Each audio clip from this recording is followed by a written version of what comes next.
Halo semuanya, perkenalkan, nama saya Stephen William sebagai salah satu fasil di DSC. Di sesi kita yang kali ini, kita akan mempelajari tentang Introduction to Kotlin.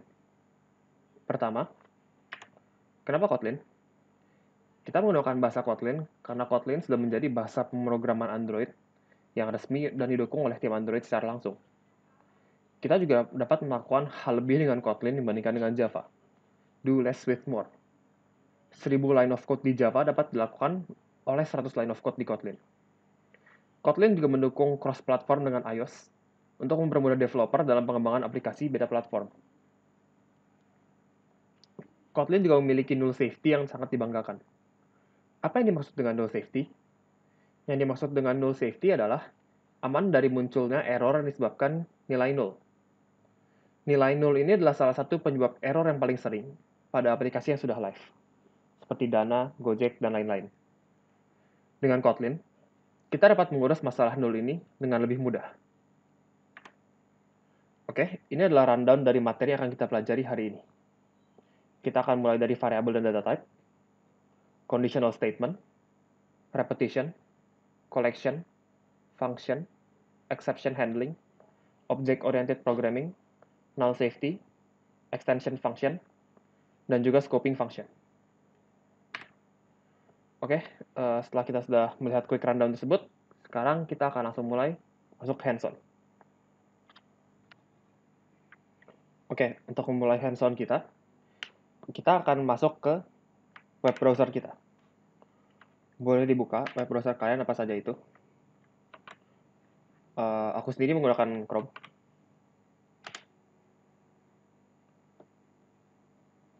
Kalau sudah, boleh dicari Kotlin Playground. Dan kita akan menggunakan website ini, Kotlin Playground.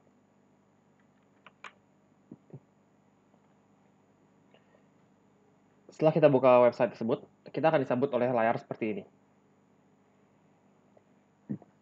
Sebelum kita masuk mempelajari variabel, kita pertama harus mengerti dulu tentang yang namanya data types atau tipe data. Apa itu tipe data? Tipe data adalah format kita menyimpan data ke dalam variabel kita. Ada beberapa contoh primitif data type di Kotlin.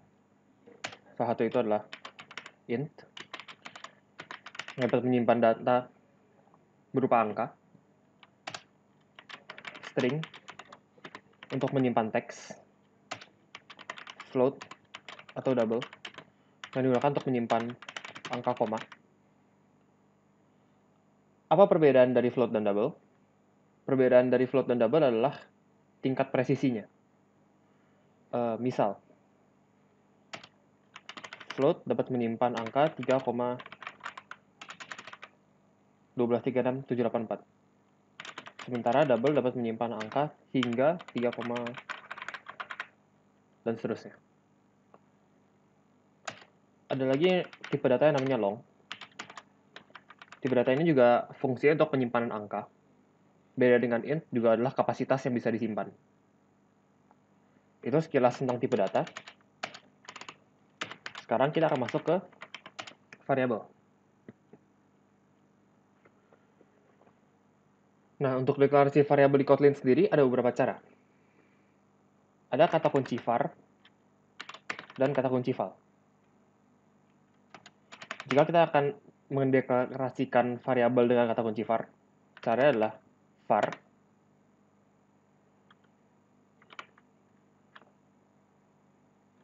nama variabel.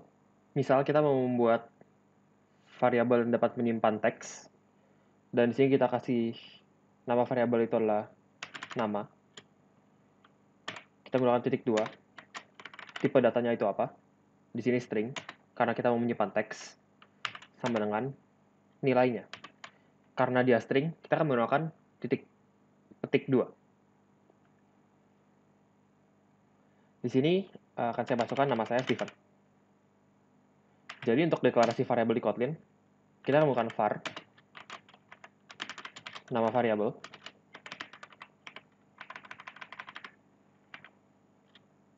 titik 2 tipe data sama dengan nilai. Jika kita ingin mendeklarasikan variabel dengan kata kunci val, caranya sama. Kita akan menggunakan val. Anggaplah di sini kita mau membuat variabel yang akan menyimpan umur. Berarti kita akan menyimpan angka. Umur, tipe data integer, sama dengan 21.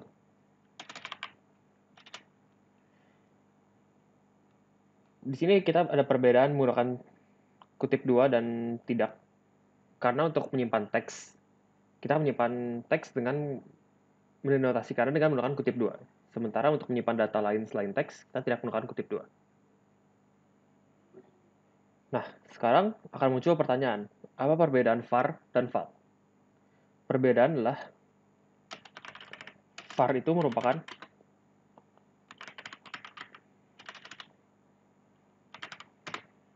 mutable value. Sementara val immutable value. Apa maksud dari mutable dan immutable ini? Maksudnya adalah variabel yang dideklarasikan dengan menggunakan kata kunci var dapat diubah lagi setelah deklarasi. Sementara variabel yang dideklarasikan dengan kata kunci val sudah tidak dapat diubah lagi. Untuk contoh, di sini kita dapat mengubah nama kita menjadi, anggaplah, cebol.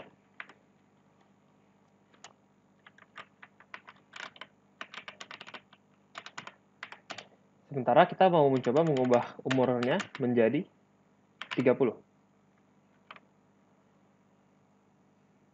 Jika sudah, di sini ada tombol replay atau run. Bisa langsung diklik untuk melihat apa hasilnya. Dan akan muncul error. File cannot be reassigned.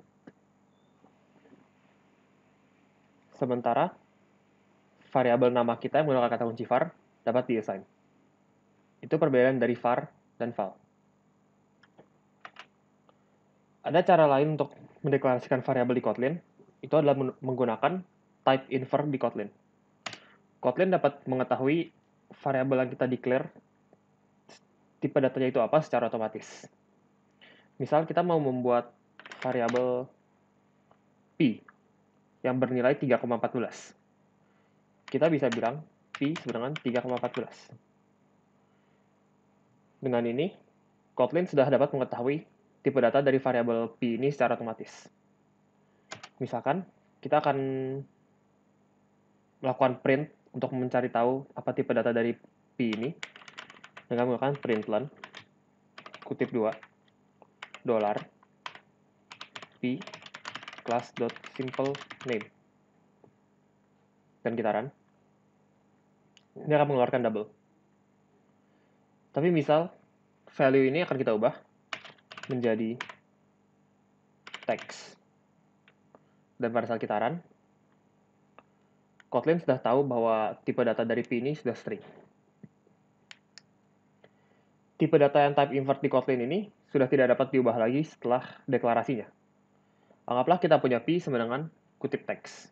Dan di sini kita mau mengubah p menjadi 3,14 lagi. Akan muncul error di sini. Karena tipe data sudah beda.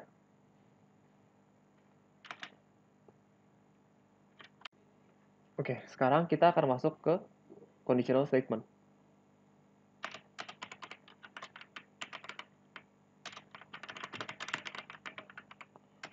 Apa yang dimaksud dengan conditional statement?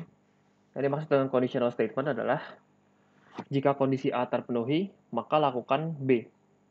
Jika kondisi B terpenuhi, maka lakukan C. Sama halnya dengan logika matematika yang telah kita pelajari pada masa SMA. Jika maka. Jika A, maka lakukan B. Jika hujan, maka bawa payung. Untuk mencapai efek ini di Kotlin, ada beberapa keyword yang dapat kita gunakan. Salah satunya adalah if, else if, dan juga else.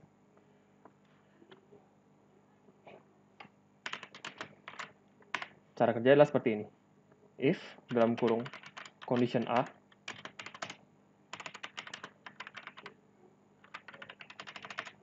lakukan sesuatu. Else if, condition B, lakukan sesuatu. Else, lakukan sesuatu. Apa maksud dari block of code ini?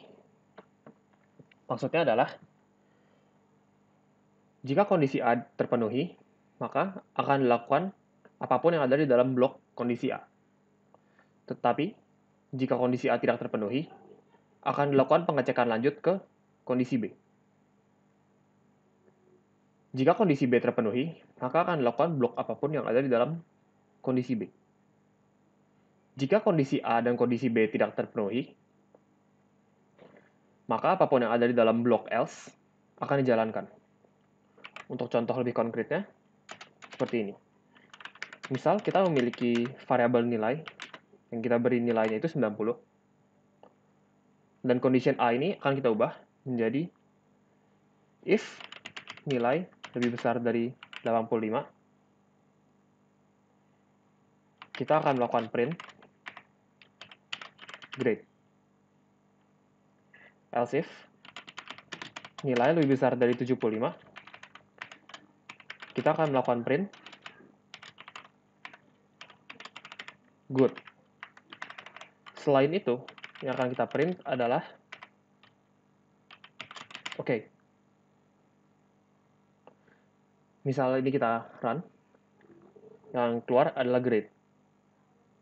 Kenapa begitu? Meski nilai masih lebih besar daripada 75. Karena blok if, else if, dan else ini dianggap sebagai satu kesatuan.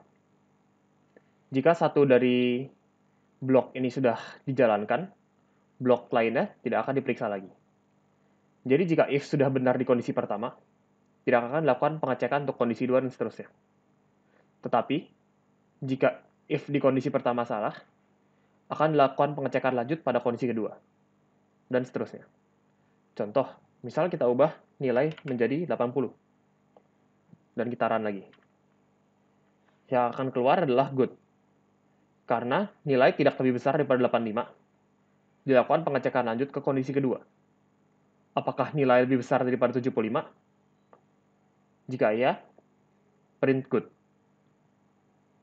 Misal sekarang kita ubah menjadi 70, yang akan keluar adalah oke. Itu untuk conditional statement dengan menggunakan if. Ada lagi dengan penggunaan kata kunci when. Pada saat.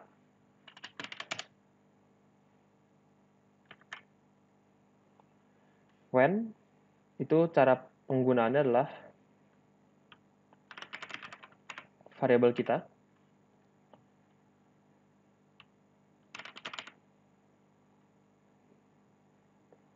Dan di situ adalah nilai dari variabel. Maka apa yang harus dilakukan? Untuk contohnya yang lebih konkret, misalnya kita buat variabel bool, atau itu singkat dari boolean, yang merupakan nilai dari true atau false. Misal kita assign nilai dari bool ini menjadi true. When akan kita ubah menjadi when bool. Pada saat nilai dari variabel kita itu true, maka kita mau melakukan print true. Tapi jika nilainya itu false, kita akan melakukan print false. Pas kita run, ini akan menjadi true. Karena nilai dari bool adalah true. Misal kita ubah true menjadi false, yang akan keluar adalah false. Karena sekarang bool kita memiliki nilai false. Oke, sekarang kita akan masuk ke materi repetition. Misal kita ingin melakukan print sebanyak 10 kali, itu bisa kita capai dengan melakukan println, test, dan kita copy, kita paste, sebanyak, anggaplah misal 10 kali.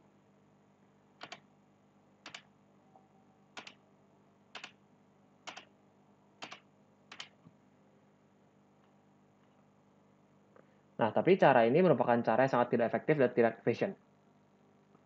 Maka karena itu, ada yang namanya repetition.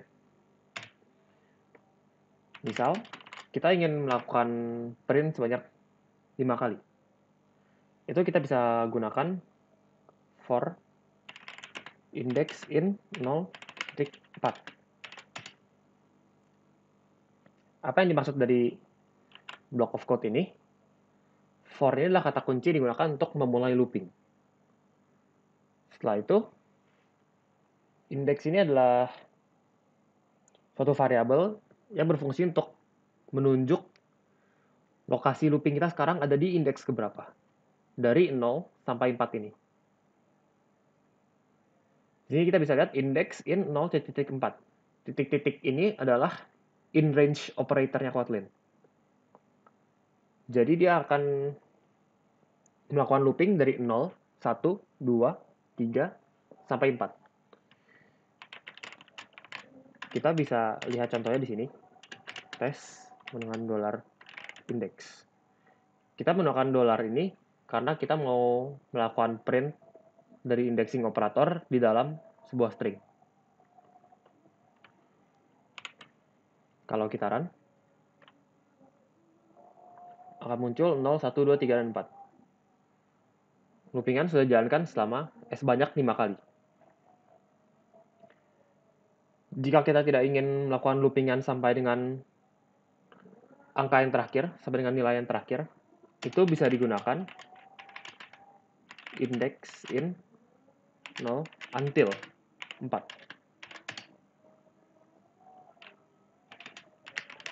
Bila kita print,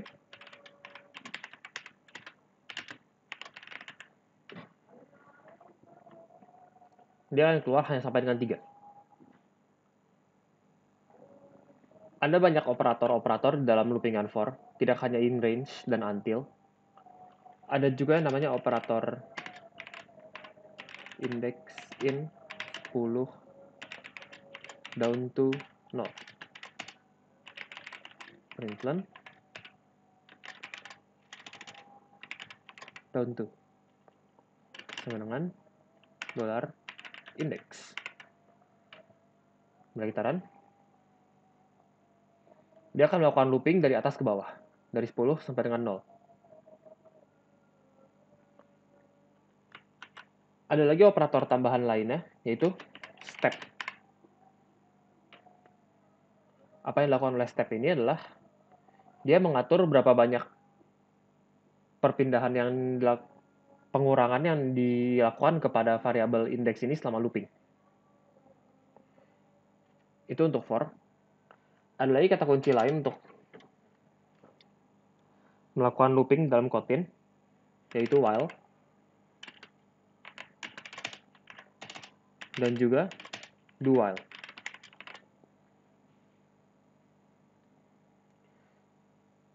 Pada loopingan while dan do while ini, kita harus mendeklarasikan suatu variabel di luar dari loopingannya, tidak seperti for. Misalnya di sini kita bilang while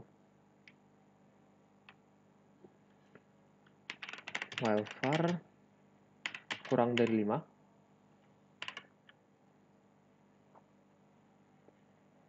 kita melakukan print while. Yang ini akan aku komen dulu. Dan kita run. Yang keluar adalah error. Out of memory error. Kenapa yang keluarnya out of memory?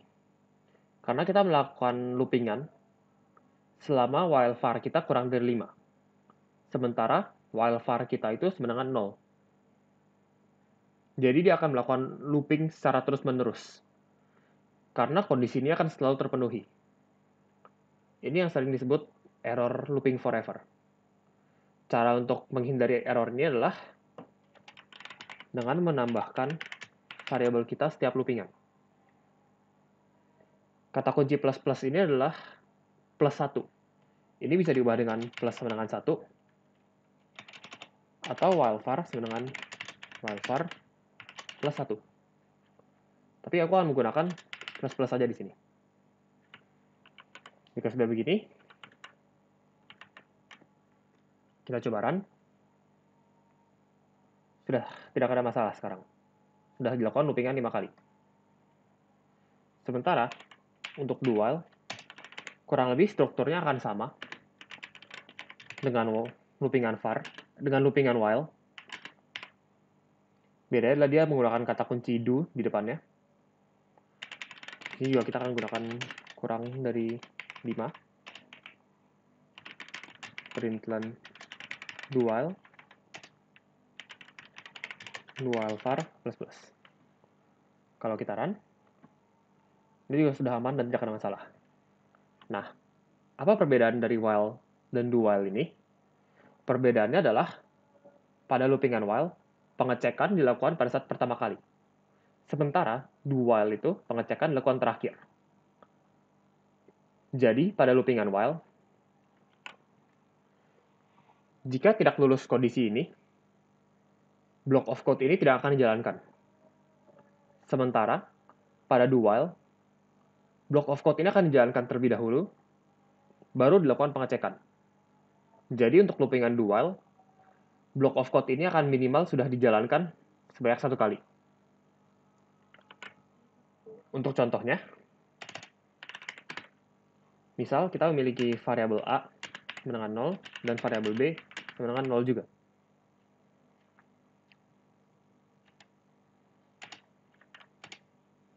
Di sini kita memiliki while A lebih besar dari 5, kita akan println X. Sementara, kita akan do while B lebih besar dari 5, kita akan println X. Jangan X juga. Kita println Z. Nah, kedua ini dia sama-sama menggunakan variabel yang bernilaikan 0 pada awalnya. A bernilai 0 dan juga B bernilai 0. Tapi bila kita run, Z akan di-print. Z di-print karena Z merupakan blok yang ada di dalam do while. Minimal blok yang ada di dalam do while akan dijalankan sebanyak 1 kali. Ada lagi cara looping lain dengan menggunakan kata kunci repeat. Kata kunci repeat ini akan mengulang semua yang ada di dalam bloknya dia sebanyak angka yang kita berikan kepada parameter. Misal kita mau melakukan print repeat. Kalau kita run, dia akan keluar repeat sebanyak 3 kali. Sekarang, kita akan masuk ke materi collection. Pertama, kita akan mempelajari array. Array ini adalah suatu cara kita menyimpan data secara banyak. Misal, kita mau melakukan penyimpanan nama seluruh mahasiswa BINUS. Apakah kita harus membuat 5.000 variabel string? Itu kan sangat tidak efisien. Maka karena itu, ada yang namanya array. Daripada kita membuat 5.000 variabel, kita bisa membuat satu variabel yang kita bisa bilang names sama dengan array of string begini. Ini namanya si A, si B, si C, dan seterusnya.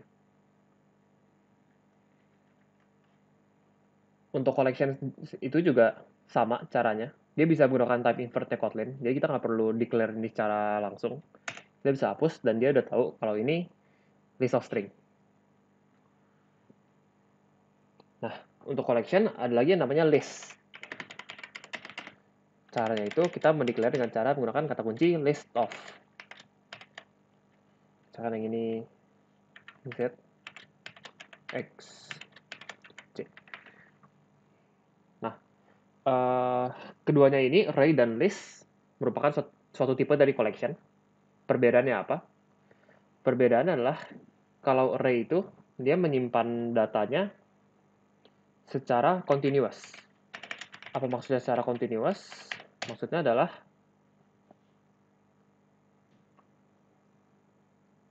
dia menyimpan datanya seperti ini.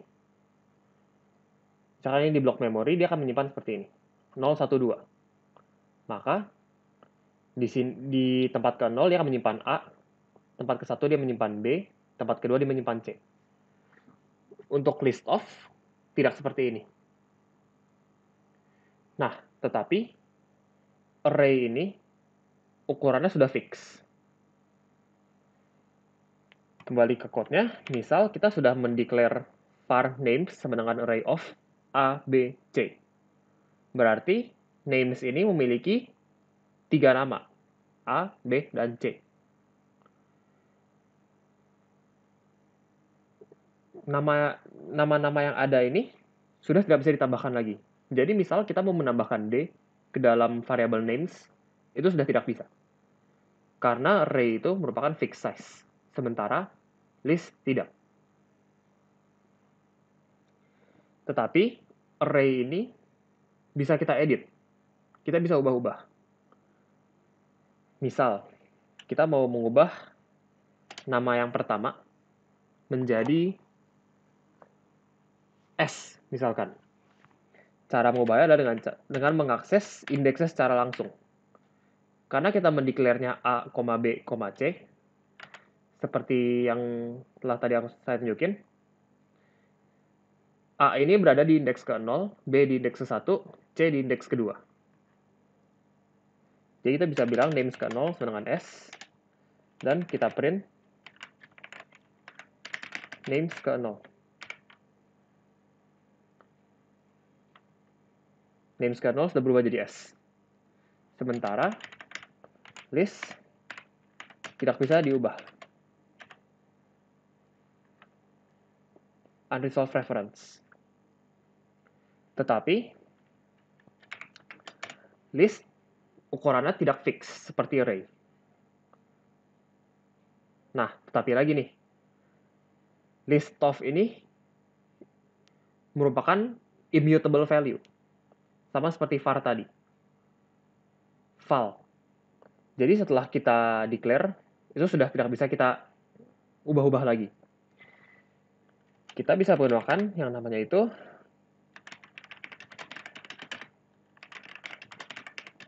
mutable list of x, c, v. Nah, di mutable list ini, kita bisa menggunakan function add untuk menambahkan nilai baru ke dalam mutable list ini. Kalau kita run, tidak ada error. Sementara kalau di yang tadi, list ini kita gunakan kata kunci add, dia akan error, unresolved reference.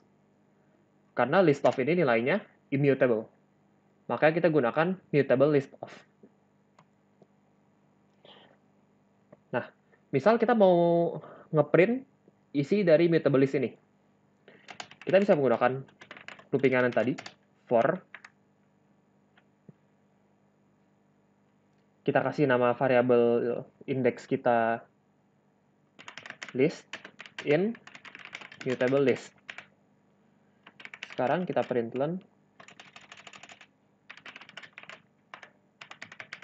list. Kalau kita run, udah keluar ya, X, C, V, dan S. Nah, tapi ada cara lain untuk melakukan loopingan di dalam suatu collection, yaitu dengan menggunakan kata kunci for each. For each ini sendiri adalah bawaan dari tipe data si collection. Jadi di dalamnya ini kita bisa langsung print it. Nah, it ini apa sih? It ini merupakan variabel yang diinfer oleh si Kotlin di dalam for each kita. Kalau kalian sudah pakai IDE, nanti dia akan muncul hint-nya mengenai apa itu it. Pada intinya, it ini adalah isi dari loopingan kita, isi dari mutable list kita. Ini indeksnya. Nah, apakah namanya harus it? Enggak juga. Ini boleh kita ganti. Misalkan kita mau namanya jadi index. Kita bisa ubah jadi kayak begini. Index. Kalau kita run, dia bisa. Misalkan yang tadi kita nggak ubah, kita tetap jadi it seperti default, itu juga Bisa. Oke, itu untuk loopingan for each di dalam collection. Apa itu it ini? It ini dia merupakan satu nilai dari lambda function ya. Itu kalian boleh cari-cari lagi di internet mengenai lambda function Kotlin. Oke, setelah ini kita akan masuk ke materi function. Apa itu function? Kalau kalian lihat di sini kita udah punya suatu function bawaan. Ini namanya function dalam Kotlin. Pada intinya kalau aku lebih mau ngertiinnya itu lebih gampang. Function itu cara kita nge-breakdown code kita menjadi lebih simple dan lebih reusable. Caranya itu kita dengan menggunakan keyword fun, nama function,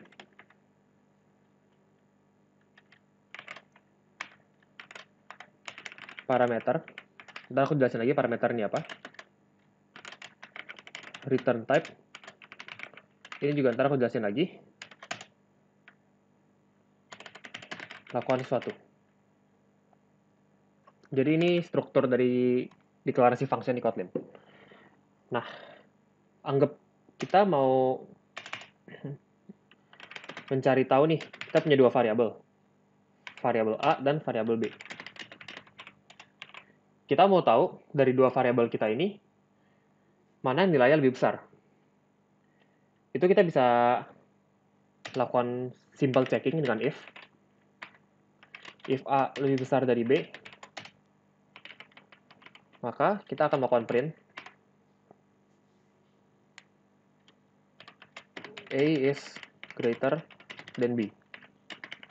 Else,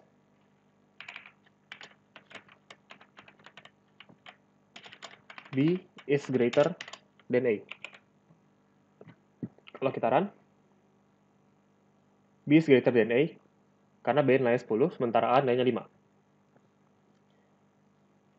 Misal sekarang kita mau ada pengecekan lagi. Kita punya dua variabel tambahan lagi. Variabel C itu 4, variabel D itu 8. Kalau kayak begini berarti kita harus membuat satu blok if else lagi. Dimana di sini kita ubah jadi C, yang ini kita ubah jadi D. Dan ini kan sebenarnya kita udah pernah buat di sini. Buat apa kita buat satu lagi di sini yang sama persis kayak begitu. Cuman beda variabel saja. Nah, di sini kita bisa menggunakan function. Jadi kita akan bikin satu function namanya max. Parameternya itu ada var1 integer dan var2 integer. Nah, apa sih yang dimaksud sama parameter ini? Parameter ini merupakan variabel yang kita kirim ke function kita supaya dia tahu apa yang harus dilakukan. Soalnya pada function ini kita mau mencari tahu nilai maksimum dari dua variabel kita. Anggaplah A dan B. Berarti kita harus kasih variabel A dan variabel B ini ke dalam max kita. Return type ini nggak harus ada. Kalau di C atau di Java mungkin kalian bisa pakai void. Dan kalau di Kotlin itu nggak perlu di specify. Kita bisa langsung kayak begini aja untuk nggak pakai return type. Nah, di sini kita bisa bilang if var1 lebih besar dari var B, var1 lebih besar daripada var2, kita print var1 is greater than var2.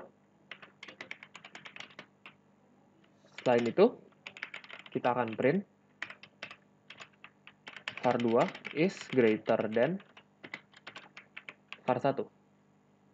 Nah, kita udah bikin function ini. Function ini, jika dikasih dua angka, akan melakukan pengecekan mana yang lebih besar, mana yang lebih kecil.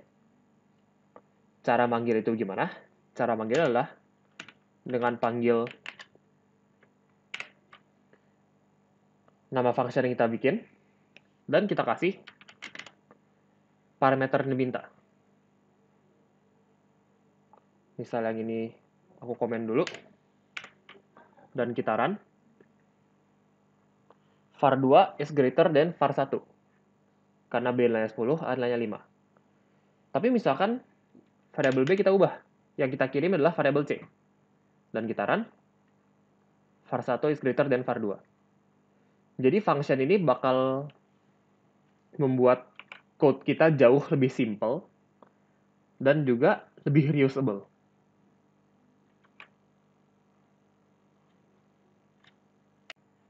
Oke, sekarang kita akan masuk ke materi exception handling. Exception handling. Apa itu exception handling? Untuk mengetahui apa itu exception handling, kita pertama harus tahu dulu apa itu exception. Exception adalah suatu event yang muncul akibat error yang mengganggu jalannya program kita. Jadi mungkin exception ini bisa menyebabkan crash di aplikasi yang udah lagi di production. Nah, maka itu exception ini harus kita urus, harus dihandle. Nah, karena itu exception handling. Secara umum di programming itu exception handling bisa diurus dengan yang namanya try catch. Itu ada keywordnya. Try catch begini. Nah, exception itu ada berbagai macam. Ada null pointer exception, arithmetic exception, array out of bound exception, dan sebagainya. Bahkan exception itu bisa kita buat custom sendiri.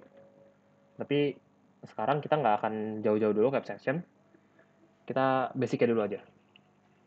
Nah, apa yang ada di dalam block try ini? Yang akan ada di dalam block try ini adalah code yang mungkin menyebabkan exception.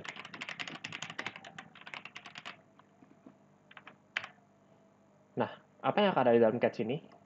Yang akan di dalam catch ini adalah bagaimana cara kita meresolve masalah jika exception itu muncul di dalam block try. Cara kita menyelesaikan masalah yang muncul di block try. Jika tidak ada exception yang muncul di block try, catch tidak akan dijalankan. Sebenarnya ada satu lagi, yaitu finally. Tapi finally ini optional. Pada intinya, block finally ini akan dijalankan mau tidak ada ataupun adanya exception di dalam block try. Akan dijalankan.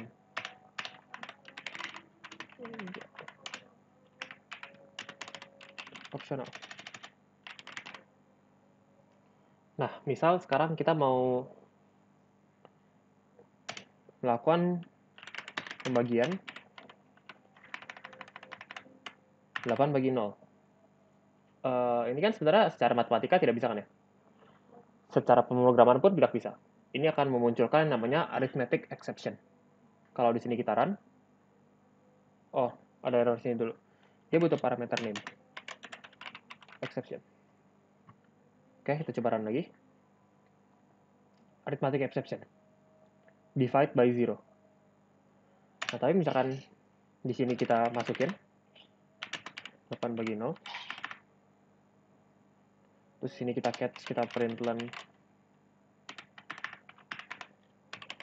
exception occurred. Dari kita run, akan muncul exception occurred.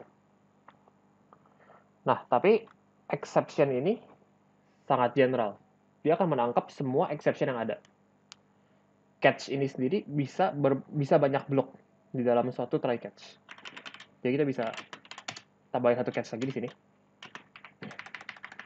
Misal yang ini kita ubah jadi arithmetic exception. Di sini kita println an arithmetic exception has occurred. Terus di sini kita ubah jadi null pointer exception. Ini juga kita ubah jadi null pointer exception occurred. Misal kita run. Oh, ini ada typo sedikit. Println. Oke, an arithmetic exception has occurred. Sekarang kita udah lebih tahu lagi apa yang menyebabkan exception ini. Kalau tadi kita hanya pakai i exception ini sangat general. Yang kita tahu di sini hanya adanya exception yang occurred, tapi kita tidak tahu exception apa yang occurred. Nah, dengan kita udah pecah dia jadi lebih kecil lagi, sekarang kita udah tahu exception apa yang terjadi pada program kita. Misal di final di sini, kita akan print len finally. Kita run. Jika ada exception, dia akan masuk ke catch, dan dia masuk ke finally. Tapi misal tidak adanya exception, dia tidak akan masuk ke dalam catch-nya, tapi dia akan masuk ke dalam blok finally.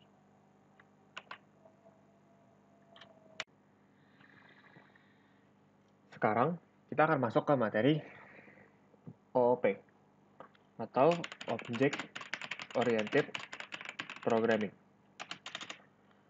Apa itu Object Oriented Programming? Object Oriented Programming adalah paradigma pemrograman yang memiliki fokus pada konsep kelas dan objek. Apa itu kelas dan objek? Untuk lebih mudah dimengerti, kelas adalah suatu blueprint dan objek adalah hasil produk dari blueprint tersebut. Sebagai contoh, misal kita buat suatu var list sama dengan list of 1, 2, 3.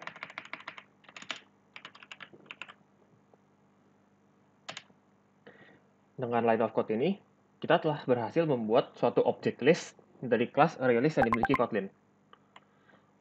Untuk melihatnya, kita dapat melakukan print list class.simplename. Kalau kita coba run, akan keluar dia kelas dari objek ini adalah ArrayList.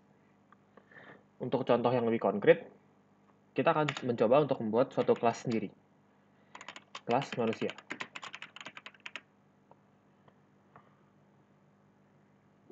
Untuk membuat suatu kelas manusia ini, hal yang pertama harus kita pikirkan adalah apa yang mendefine suatu manusia. Apakah itu matanya, mulutnya, bagaimana manusia itu bernafas atau berjalan. Hal-hal yang tadi disebutkan ini bisa disebut sebagai atribut dan juga metode dari suatu kelas. Jadi, apa itu atribut? Atribut adalah segala hal yang dapat kita gunakan untuk mendeskripsikan suatu objek, atau di kasus ini, suatu manusia. Sementara, metode adalah segala sesuatu yang dapat dilakukan oleh manusia ini. Untuk membuat kelas di Kotlin ini, kita akan menggunakan keyword class. Setelah itu nama kelas. Yang diikuti dengan kurung buka dan juga kurung kurawal. Penamaan kelas di Kotlin mengikuti naming convention Pascal case. Yaitu setiap ada pergantian kata, akan diawali lagi dengan huruf besar.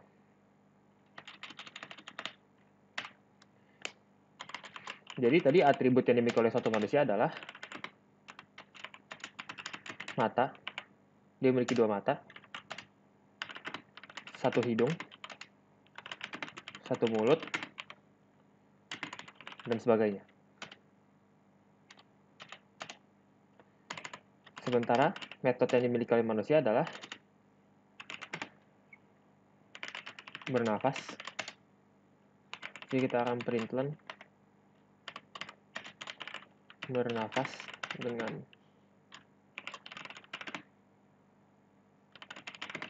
hidung saya. Jadi untuk mendeklarasikan metode di dalam suatu kelas, itu sama halnya dengan kita membuat suatu function biasa. Tapi kita akan mendeklarasikannya di dalam suatu kelas body. Sekarang kita akan coba untuk membuat satu objek dari blueprint kelas kita ini. Var manusia sama dengan manusia. Kita bisa coba untuk print sia.mata printlen manusia class.simplename, dan juga kita bisa panggil function dari manusia kita bernafas. Kalau kita coba run, Kita sudah bisa melihat hasil dari print matanya, simple name dari kelasnya yang merupakan manusia, dan juga fungsionalitas metodenya. Nah, ini kita telah berhasil membuat suatu objek manusia dengan menggunakan blueprint kelas kita, yaitu manusia.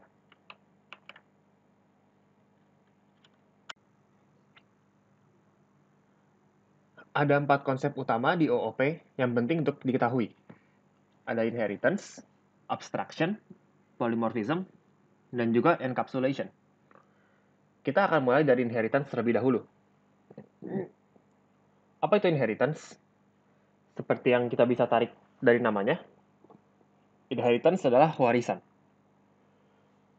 Yang dimaksud dari warisan di dalam OOP adalah untuk suatu kelas mewariskan semua atribut dan metode yang dimilikinya ke kelas lain.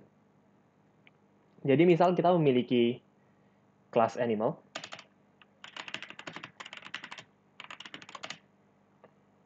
kita juga ingin memiliki dua kelas lain, dog dan cat. Dog dan cat adalah animal. Kita bisa setuju pada satu pernyataan itu. Berarti, semua yang dapat dilakukan oleh animal, dog dan cat, juga bisa lakukan. Di sini, kita dapat menggunakan konsep inheritance. Untuk menyontohkan konsep inheritance di sini, pertama, kita harus mendefine dulu atribut dan metode dari suatu animal ini. Jadi, untuk atribut dari animal ini, binatang memiliki mata 2 dan mulut 1, dan lain-lain. Untuk metodenya, semua binatang bisa bersuara, make a sound.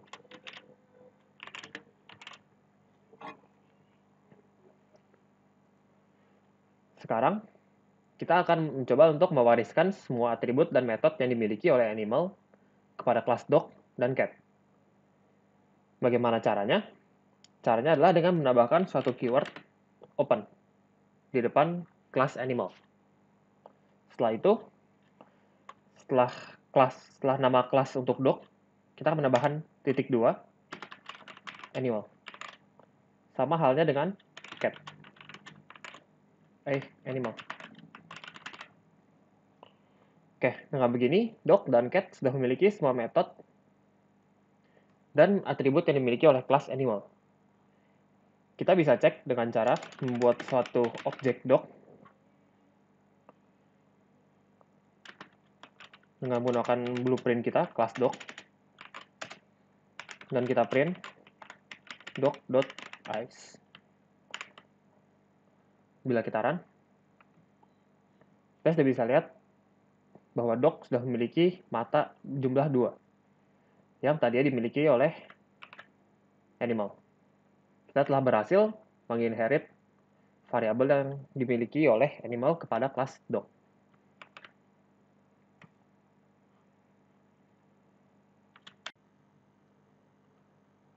Setelah inheritance, kita akan masuk ke materi polymorphism.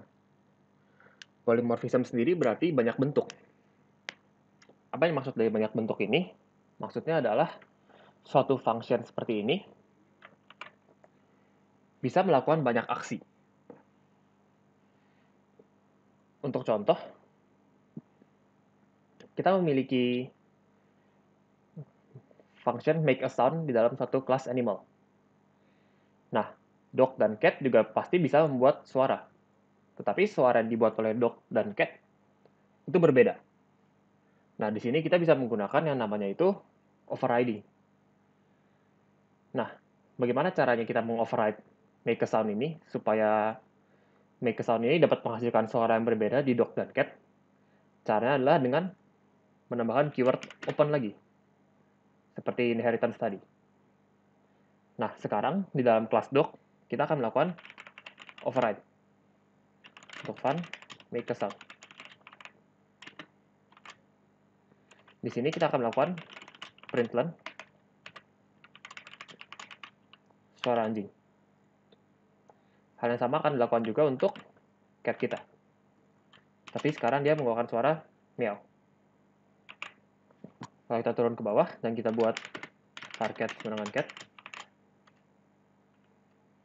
Dan di sini kita akan panggil doc.makeSound dan juga cat.makeSound.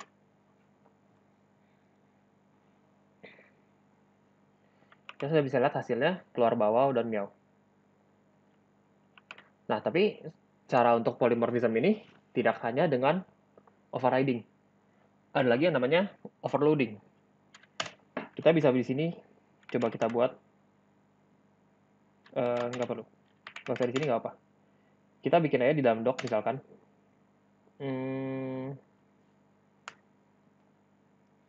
Fun move.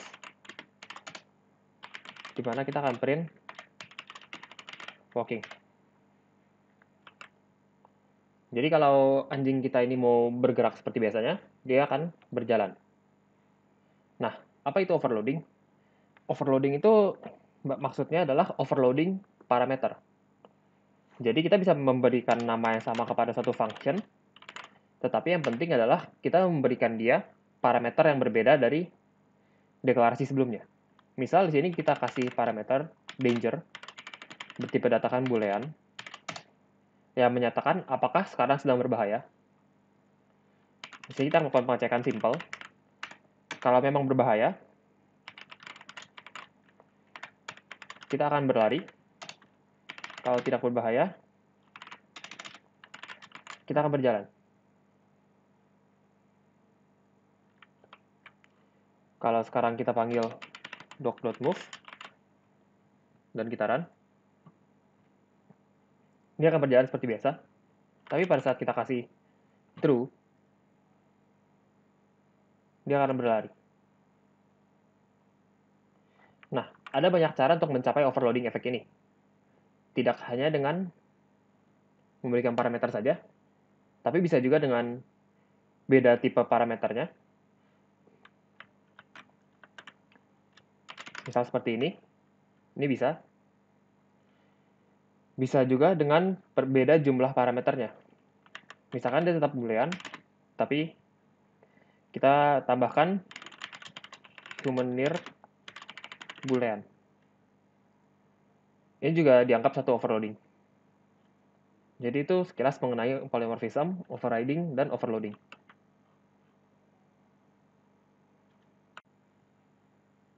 Setelah polymorphism, sekarang kita akan mempelajari tentang abstraction. Yang ingin dicapai oleh konsep ini adalah untuk membuat interface menjadi lebih simpel. Coba bayangkan suatu handphone. Jika kalian ingin menyalakannya, kalian akan mengklik power button kan? Tetapi, banyak underlying proses yang kalian tidak tahu. Misal, pada saat power button tersebut diklik, handphone akan langsung menyalakan semua service yang tadi di sleep. Dia juga harus menyalakan screen, harus menunjukkan notif, dan lain-lain. Tetapi, yang kita tahu hanya handphone telah menyala. Ini adalah contoh abstraksi di kehidupan nyata. Di code sendiri, contoh abstraksi adalah seperti dua function kita ini, move ini. Pada intinya yang kita tahu adalah kita hanya akan memanggil doc.move. Kita tidak tahu ada apa lagi, ada pertimbangan apa di belakang pergerakan anjing ini. Yang kita tahu hanya anjing ini harus berjalan.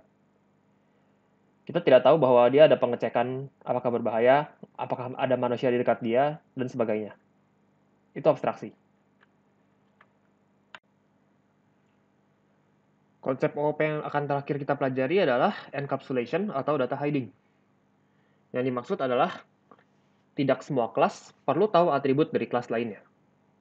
Untuk contoh nyatanya, anggaplah kita memiliki suatu diary. Kita tentu tidak ingin orang lain melihatnya kan? Ini adalah salah satu contoh dari data hiding atau encapsulation. Contoh lainnya, misal kita sudah bekerja di industri. Gaji itu tidak boleh kita beritahu ke coworker kita. Ini juga salah satu contoh data hiding. Karena coworker kita tidak perlu tahu berapa jumlah gaji kita. Yang perlu dia tahu adalah pada intinya kita satu tim dan kita mengerjakan suatu pekerjaan yang sama. Ada beberapa keyword di Kotlin untuk mencapai encapsulation. Ada public, private, protected, dan juga internal. Pada saat kita membuat variabel di Kotlin, by default, dia akan memiliki keyword public. Seperti ini. Ini adalah deklarasi variabel redundant. Karena setiap variabel di Kotlin, by default, sudah public. Misal kita ingin membuat private variabel yang protected variable.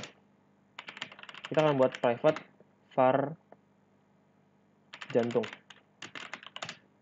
Dan juga protected var perut. Apa perbedaan keyword public, private, protected, dan internal? Perbedaan adalah public, berarti data ini dapat dilihat oleh semua orang.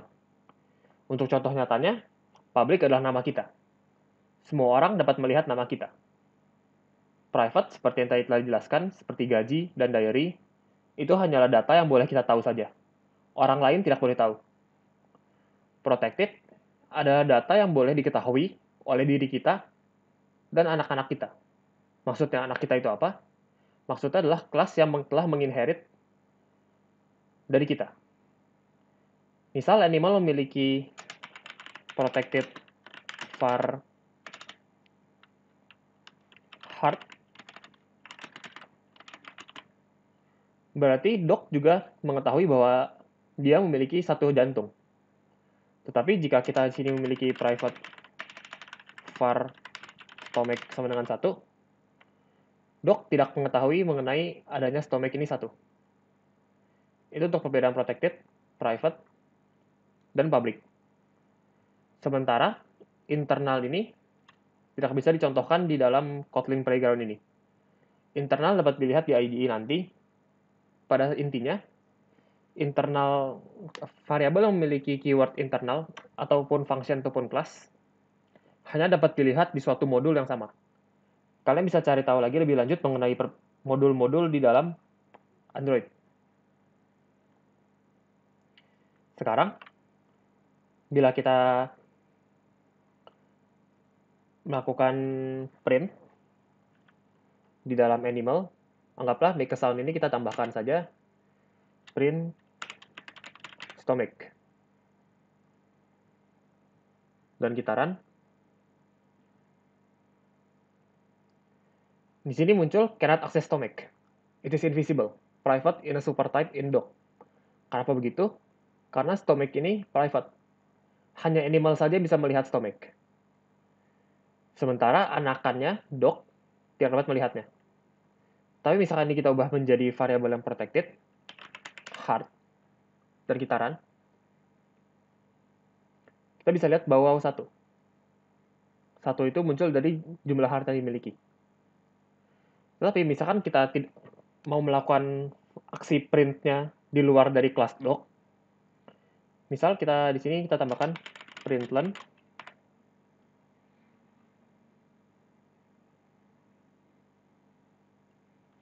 dog dot heart. Dan kita run, cannot access heart. It is protected in dog. Karena heart itu merupakan variabel animal yang protected, jadi heart ini hanya bisa diakses langsung dari dalam kelas dog. Sementara ice yang merupakan by default public dapat diakses dari manapun. Itu untuk encapsulation atau data hiding. Perbedaan dari public, private, protected, dan juga internal.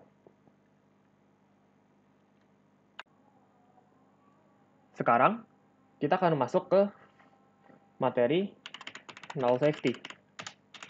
Null safety ini adalah salah satu fitur sangat dibanggakan oleh Kotlin. Dengan menggunakan fitur ini dengan baik, kita dapat menghindari berbanyak sekali null pointer exception error. Nah, untuk contoh, misal kita mendeklarasikan variabel never null bertipe datakan string dan kita isi text. variabel ini tidak akan pernah dapat menyimpan nilai null. Bila kita assign nilai seperti ini, dan kita run, null cannot be a value of non-null type string. Tetapi, kalau kita membuat variabel maybe null, berdasarkan string, dan kita tambahkan tanda tanya, maybe null, dan sini kita ubah menjadi maybe null, dan kita run, tidak ada error terjadi. Tanda tanya ini mendenotasikan suatu variabel untuk boleh memiliki nilai null. Nah, misalkan kita mendeklarasikan variabel seperti biasanya tanpa menggunakan tipe data dengan mengandalkan type infer Kotlin. Misal kita bilang type infer sama dengan string. Untuk variabel yang di type infer oleh Kotlin,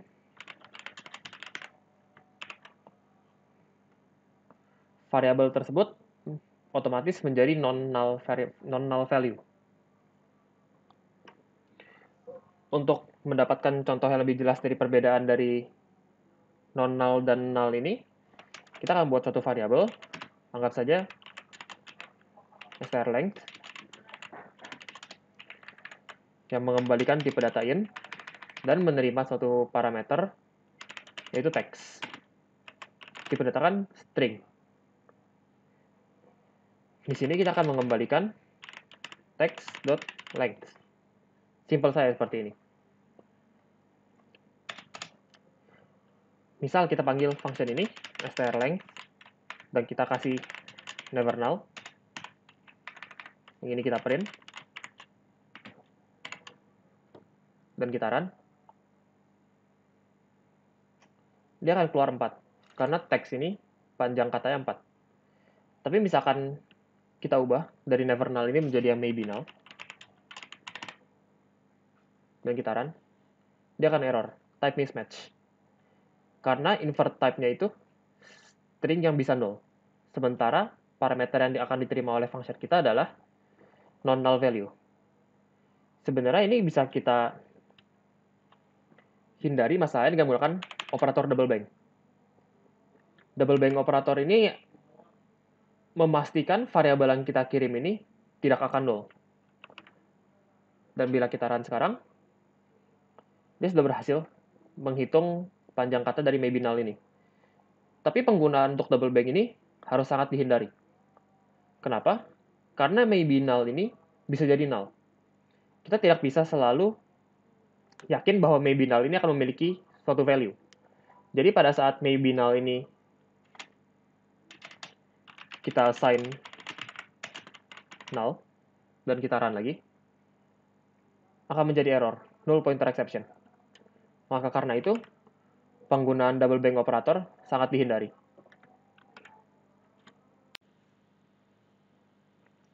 Sekarang, kita akan lanjut ke materi scoping function. Apa fungsi scoping function ini? Scoping function membantu kita untuk melakukan konfigurasi lebih pada objek-objek yang kita punya. Misal, ke contoh kita yang maybe null ini, untuk ngelakuin println kita, maybe null tadi harus pakai double bind. Misal kayak begini, dia akan keluar error type mismatch. Nah, misal kita pakai scoping function, yang salah satunya itu ada yang namanya let. Kita bisa lakuin seperti ini. Maybe null, dan kita chain pakai let. Let ini merupakan lambda operator, jadi dia bakal pakai yang it ini. Dan kita bisa lakuin println strlength.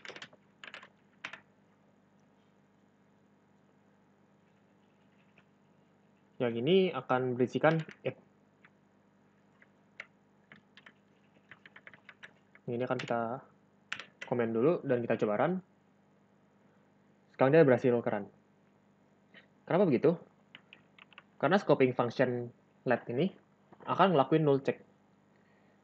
Pada intinya di sini kita akan ngebilangin maybe null kita mungkin null ini dot let, berarti Kita coba. Kalau maybe null ini emang nggak null, berarti kita akan ngelakuin println. It ini apa? It ini merupakan isi dari maybe null ini. Dia lambda operator yang boleh membantu kita untuk ngelakuin operasi dalam konteksnya satu objek. Misalkan ini mau kita ubah menjadi teks, itu juga nggak ada masalah. Dan kita run, dia akan terpisah. Mau yang ini kita hapus, kita pakai default value-nya it, itu juga bisa. Itu untuk let. Ada lagi salah satunya yang sering dipakai juga itu apply. Nah, apply ini fungsinya untuk apa? Kalau .let ini tadi fungsinya untuk ngelakuin null check, apply ini untuk ngelakuin object configuration. Apa yang dimaksud dengan object configuration?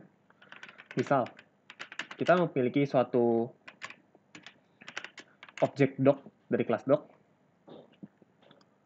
Doc ini udah memiliki default value eyes dan mouth 2 dan 1 secara berurutan. Nah, misal kita mau ubah nih. Itu kita bisa menggunakan doc.apply. Eyes sama dengan 10. Mouth sama dengan 4. Bila kita print doc.eyes,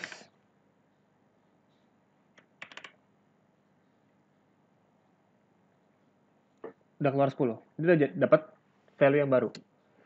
Jadi ini ngebantu kita untuk ngurangin line of code juga. Ya mungkin tadi kita harus panggil doc.eyes sama dengan 10, doc.mouth sama dengan 4, dan seterusnya. Kita bisa doc.apply, dan langsung kita ubah-ubah sendiri atributnya. Nah, sebenarnya masih ada beberapa contoh lagi untuk scoping function, tapi itu salah satu yang sering dipakai aja, let dan apply. Kalau kalian mau cari tahu lagi mengenai scoping function, kalian bisa cari scoping function cheat sheet, dan kalian buka yang by Jose Alcerca ini. Ini langsung dari publication Android developers, dan kalian bisa lihat contoh-contoh scoping function yang ada. Ada run, let, apply, also, dan juga penggunaan lain untuk let.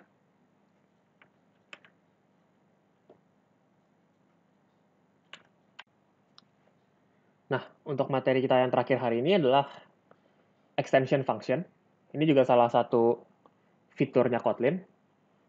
Sebenarnya ini kalian nggak pakai juga nggak apa-apa. Ini untuk ilmu tambahan dulu aja.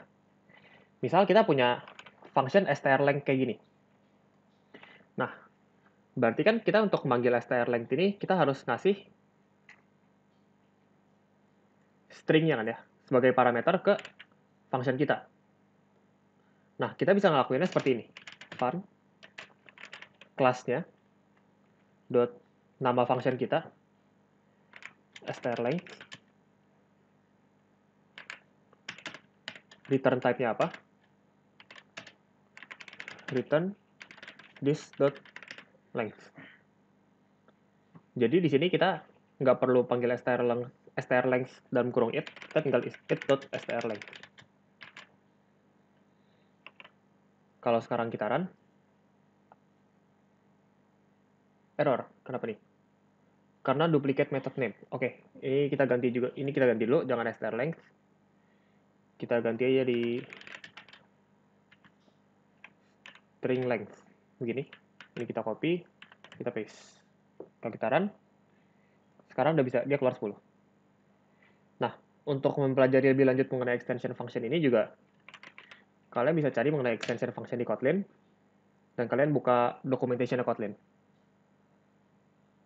Ini ada banyak mengenai extension function, dan kenapa di sini dia menggunakan this. Oke, materinya sampai situ aja untuk sesi kita kali ini. Emang relatif banyak. Ini untuk absensinya.